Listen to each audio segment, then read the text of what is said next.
So you're just going to sit here and drown your sorrows? You think your wife is falling for some other guy, and you're just sitting around doing nothing? What in the world, Mark?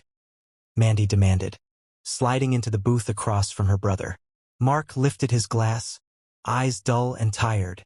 And what exactly do you want me to do, sis? Should I go find the guy and knock his teeth out? You think that'll make Jenny suddenly come back to me? No, of course not. I don't want you arrested. Mandy shot back, leaning in. But you can't just sit back and let her slip away. You have to show her that she matters. Why do I have to prove anything now? Mark said, frustration seeping into his voice. She's my wife. I chose her. She said yes to me. I thought when we got married, that was it. I was the one she wanted. Mandy scoffed. Seriously? You think just getting married ends the game? No. You still have to keep showing her you're worth staying with. Mark shook his head. I already did that. When we were dating, I proved myself. She stopped seeing other guys, we got engaged, spent time figuring each other out, and then she promised in front of everyone, to be mine forever. What? Now those vows are worthless. She meant them, Mandy said. But that doesn't mean you stop trying. There are always going to be men trying to pull her away. You need to make sure she remembers why she chose you. She's not some prize I have to defend like a championship belt, Mark said firmly. She's my partner, not property. She makes her own choices. Of course, we both listen to each other when it matters, but at the end of the day, it's her life too. Yeah, free will, I get it, Mandy huffed. But she's still your wife. You shouldn't let her make foolish decisions when it comes to other men. Mark exhaled, rubbing his face. And how exactly am I supposed to stop her? Lock her in the house? She's a career woman. She's out there every day.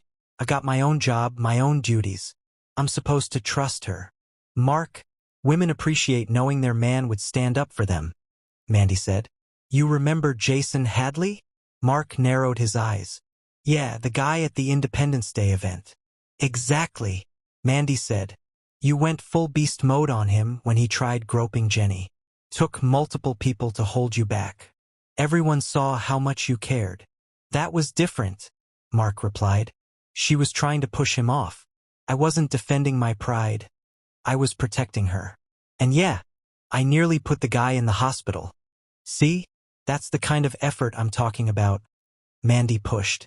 You stood up for her then. Do it again now. It's not the same, Mark said quietly. I'd still throw myself in front of a bullet for her, if she wanted saving. But she doesn't. She's been cozying up to Tom for months now. Lunch dates, flirty comments, he's not forcing her into it. She doesn't need protecting from him. She's choosing him. And you're just sitting here letting her get away with it. Mandy pounded her fist on the table. Mark ran a hand through his hair. I've tried. I kind of felt something was wrong 6 months ago. I tried talking to her, asking what was going on. I tried to put more effort into showing her how much I love her. I gave her flowers, took her out dancing, and bought her a nice necklace. I tried extra hard to please her in bed and paid extra attention to her when we were just hanging out. I complimented her constantly and sent sentimental cards to her office. He took another sip of his drink. I tried talking to her to ask her what was going on, and she denied there was any kind of problem. She said I was just being foolish and worrying about nothing. She kind of returned to her old self after that, but it only lasted a couple of weeks. His expression turned somber. Then you saw her with him at Victoria's for lunch, and something just clicked. You realized what I had been feeling all along. There was clearly more than just friendly vibes between them. Last week, Mark continued, I showed her the video you recorded. I sat her down and asked for the truth about Tom. She admitted she found him attractive, but swore nothing wrong had happened between them. I played the clip again and told her what I saw was definitely crossing the line. They argued. Mark told her the time for games was over. She had to make a choice. Pick him or pick me, he'd said, his voice flat. He gave her a deadline. Tonight. Not wanting to pace around the house waiting for an answer, he went out. And that's when Mandy found him with a drink in hand. I feel kinda guilty, Mandy admitted softly, her anger replaced with concern. I'm the one who sent you that video. Have you heard from Jenny? Mark shook his head. First off, don't blame yourself. This is on her. Second, yes, she called. She's waiting for me at the house. I needed to clear my head before facing her. Funny enough, your little outburst helped me do that. Thanks, sis. When Mark finally got home, Jenny stood in the kitchen waiting. Hi, she said brightly, too brightly. I made some coffee. Want a cup? Sure, Mark replied. Sorry I'm late. Mandy wouldn't stop talking. Jenny gave a nervous laugh. Yeah, she tends to do that. Mark exhaled slowly. Jenny, I need honesty. All of it. No filters. I'll listen to whatever you have to say, but I need to hear the truth. Tears welled in her eyes. Mark, I don't want to hurt you. I'm so confused. I still love you, but I'm also drawn to Tom. I haven't done anything besides kiss him on the cheek. But I've thought about more. And I'm sorry. I know it's wrong. But you wanted the truth. Mark stared at the woman he'd loved for 5 years. Mandy told me I should fight for you. You know what I told her? I told her I shouldn't have to. If you truly loved me the way I loved you, if you still did, there'd be no need for competition. You wouldn't even look at another man. Just like you pushed Jason Hadley away without hesitation. Jenny's face contorted. First disgust at the name, then shame. Her cheeks flushed. But I do love you, she whispered. I don't want to lose you. I'm just torn. I need time to figure this out. Please, Mark, don't give up on us yet. Mark didn't speak. Instead, he stood up, removed his wedding band, and placed it on the table. No, Jenny. Don't you see? You're the one who gave up on us, not me. The divorce proceedings began the next day. Mark moved into a hotel and took personal leave from his role as senior IT security specialist at Acme.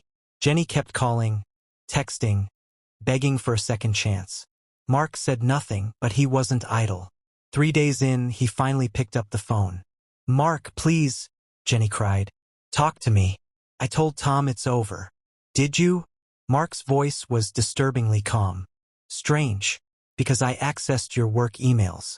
Looks like you had a romantic lunch with him at Costello's today. Table for 2. Silence. Then a small, how did you? I work in IT security, Jenny. Did you forget who I am? He chuckled, but it was empty.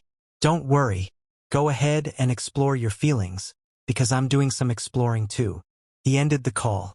Jenny was left speechless. Alone in his room, Mark stared at his laptop.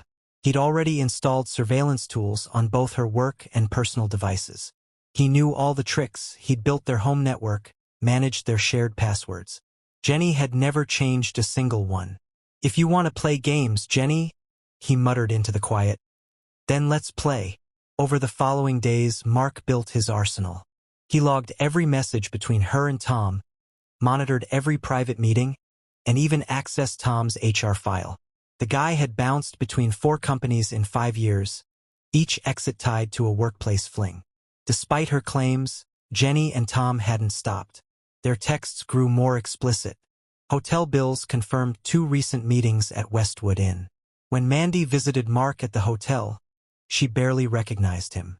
The heartbroken brother was gone, replaced by someone cold, analytical, precise. What are you planning to do? She asked, glancing nervously at the multiple screens. Mark smiled. Make sure they both get what they deserve. Mark, I told you to fight for her. Yes, Mandy said cautiously. But this, she gestured to the GPS tracker, the emails on display. This is intense. Is it? Mark blinked. I thought you'd be proud. I'm finally doing something. That's not what I meant, she said, her voice small. I'm worried about you. Don't be, he replied. I've never been more clear. 3 weeks in, Mark had everything he needed. He'd compiled Tom's record of workplace seductions, logged every lie Jenny had told, and even captured footage of their hotel encounters by hacking Tom's laptop camera. Now came execution. First, Mark quietly moved $150,000 from their joint savings to an offshore account. His legal half, but the timing made it look like Jenny had drained the account. Next, he accessed her 401k using her credentials and filed a hardship withdrawal to an account under his name. Then he drafted an email from Jenny's work address to her entire company, including the CEO and board. Attached were screenshots of her flirty exchanges with Tom and a confession about using company funds to finance their escapades. The message was set to autosend in 72 hours. He scheduled another email from Tom's account to HR, accusing Jenny of coercing him into a relationship and threatening his job. That one would go out an hour later. He wasn't finished. Using spoofed email addresses, he messaged friends, relatives, and neighbors, pretending to be Jenny. Some messages shared real confessions about the affair. Others spread lies about Mark, abuse, impotence, cheating. Finally, he used Jenny's identity to apply for high-limit credit cards and maxed them out on political donations, canceled trips, and expensive gadgets sent to empty addresses. The night before everything launched, Mark heard a knock at the hotel room door. Carl Jennings, his boss at Acme, stood outside. "You need to stop this, Mark," Carl said. Without preamble, Mark's face betrayed nothing. "Stop what?" Carl sighed deeply. "You really thought you could slip under the radar? The system picks up unusual access behaviors. You've been inside places you don't belong, HR servers, executive inboxes." "I don't know what you mean," Mark replied with calculated calm. Carl didn't wait for permission. He stepped further into the room. "I told them you were doing a routine security test. Covered for you. But I know what this really is. I'm not here as your boss, Mark. I'm here as someone who's been through hell and thought revenge would help." "You don't understand," Mark said, his tone colder now. "She deserves this." "Maybe she does," Carl agreed, his voice low. "But what is this going to do to you? Are you ready for that?" "I'll manage," Mark said, brushing it off like it was nothing. Carl shook his head, haunted. "No, you won't. Trust me.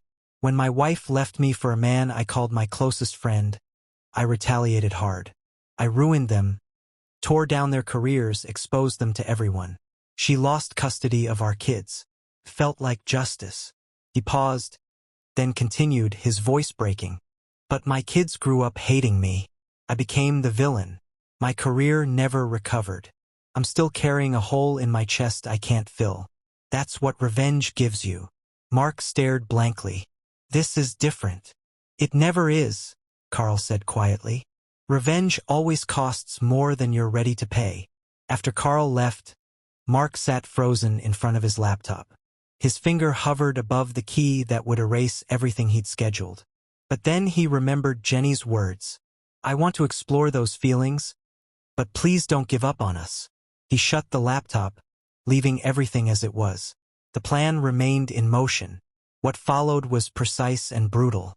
At 9:03 a.m., Jenny noticed their shared savings account had been wiped clean. At 9:17, her 401k manager called to confirm her withdrawal. By 10:30, she was in her supervisor's office, confused and panicking as she struggled to log into her email.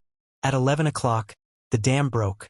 The mass email went out, exposing her affair and a confession about misused company funds. By 11:15, she was escorted out by security. At noon, Tom was called into HR over his own confession email. It accused Jenny of coercing him into the relationship. By mid-afternoon, Jenny's phone was blowing up. Her parents, stunned and hurt, asked if she really believed they had trapped her into marrying Mark. Her best friend confronted her over an email accusing her of being a jealous failure. By 5 p.m., Jenny was sitting alone in her car, dazed and devastated. She had been terminated for ethical misconduct and suspected embezzlement. Her phone buzzed constantly, angry texts from loved ones, fraud alerts from credit card companies, and one heartbreaking message from her sister about a cruel comment regarding her weight. Tom had already blocked her. He was now dealing with his own crisis. Mark had anonymously mailed his wife damning evidence of his affairs, including 3 workplace flings. All the while, Mark watched from the shadows. His spyware fed him everything. Jenny's frantic banking emails, her unanswered texts to Tom, her rejected calls to friends. That evening, Mandy called. "What did you do?" she demanded. "Jenny just showed up at my apartment sobbing. She's lost her job, all her money is gone, and everyone she knows is getting horrible emails supposedly from her." "I have no idea what you're talking about," Mark replied calmly. Don't lie to me, Mandy snapped. This has you written all over it. It's too exact. Too clean. Sounds like karma, Mark said coldly. Is she still sorting through her feelings for Tom? She said he won't even return her calls, Mandy muttered. Mark, this is cruel. I get it. She hurt you. But this is destruction. She was willing to throw away 5 years of our life to explore some office crush, Mark said. Actions have consequences. She's talking about moving back to Ohio to stay with her parents, Mandy whispered. She's shattered, Mark. Good, Mark replied without hesitation, surprised at how numb he felt. Tell her I hope it was worth it. After the call, Mark poured himself a glass of whiskey and opened his laptop once more. One last item remained on his list. A tip to the IRS about undeclared income on Jenny's taxes. With planted evidence to back it up, he hovered over the send button. But something stopped him. A new email popped into Jenny's inbox. One she had written to herself. A digital journal entry. I don't understand what's happening. Everything is unraveling, and I can't figure out why. I lost my job. Everyone thinks I'm unwell. Even Tom won't speak to me. I think Mark is behind this, but I never thought he'd go this far. Maybe I deserve some of it. But not like this. I was confused, yes, but I never meant to hurt him. I still love him. I always have. I didn't know how to handle everything. And now it's too late. Mark stared at the message. He closed the laptop without sending the IRS tip. He'd done enough. Jenny had nothing left. No job, no friends, no lover. She was moving back to her hometown. Her fall was complete. Yet instead of satisfaction, all Mark felt was a strange, heavy silence. 6 months later, Mark sat across from his lawyer as they finalized the divorce. You got everything you wanted. His lawyer noted. She didn't contest anything, not even the financial improprieties that mysteriously appeared in her records. Mark nodded. Is it done?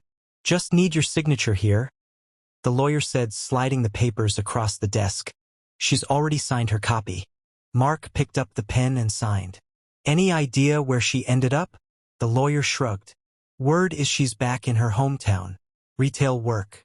Not exactly high-level accounting anymore. Mark gave a quiet nod. The void in his chest hadn't gone away. On paper, it was a flawless victory. No one could trace the digital sabotage back to him. He still had his job, his clean name. People pitted him as the betrayed husband. Jenny, meanwhile, had fallen from grace in every imaginable way. But why didn't it feel like a win? As he stepped outside, Mark's phone buzzed. It was Carl. Congrats on finalizing the divorce. Dinner tonight? Let's talk about your future at Acme. Mark stared at the screen. His future. He hadn't thought much about what came next. He replied, Sure. 7 p.m. Heading toward his car, he noticed Mandy across the street waiting. He braced for another guilt trip. It's done, he told her as she approached. The divorce is final. Mandy looked at him carefully. Was it worth it? Mark hesitated. He'd built a perfect storm. Jenny had lost her job, her relationship, her reputation, her finances. Everything. At 35, she was living with her parents, earning minimum wage. He had won. But what had he gained? I don't know, he said quietly. I thought I'd feel different. What do you feel? Mandy asked gently. Mark searched for the answer, but it wasn't there. Nothing. I don't feel anything at all. Mandy nodded, as if she'd expected it. That's the thing about revenge, little brother. It doesn't give back what you lost. Mark looked at his sister, suddenly realizing the truth in her words. His elaborate revenge had punished Ginny severely, but it hadn't healed his own pain, it hadn't restored his trust or his capacity for joy, it hadn't filled the void left by the end of his marriage. So what comes next? He asked quietly. You begin again, Mandy replied, gently looping her arm through his. You built something beautiful once when you met Jenny. You can do it again. This time, just for you.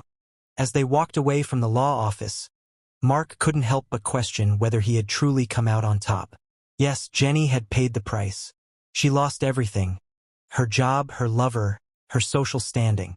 But in chasing that justice, Mark had lost something too. Not his career, not his image, but maybe the better parts of himself, the part capable of empathy, of hope, of joy.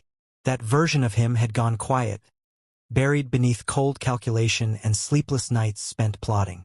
Yet, as he recalled the way Jenny had thrown their vows aside, how effortlessly she had entertained another man while pretending nothing was wrong, Mark couldn't summon any real remorse. She had chosen her path. He had only ensured she felt the weight of it. If his revenge came with a personal toll, then so be it. Some debts, he thought, are worth the cost. And so we've reached the end of today's story. Was it what you expected, or did it take a twist you didn't see coming? I'm curious to hear your thoughts. Share them in the comments below, and let's get a conversation going. If the story kept you hooked, make sure to hit that like button. And if you're new here or just haven't subscribed yet, now's the perfect time to join our community. I bring you fresh, captivating stories every day, so click that subscribe button and turn on notifications so you never miss out.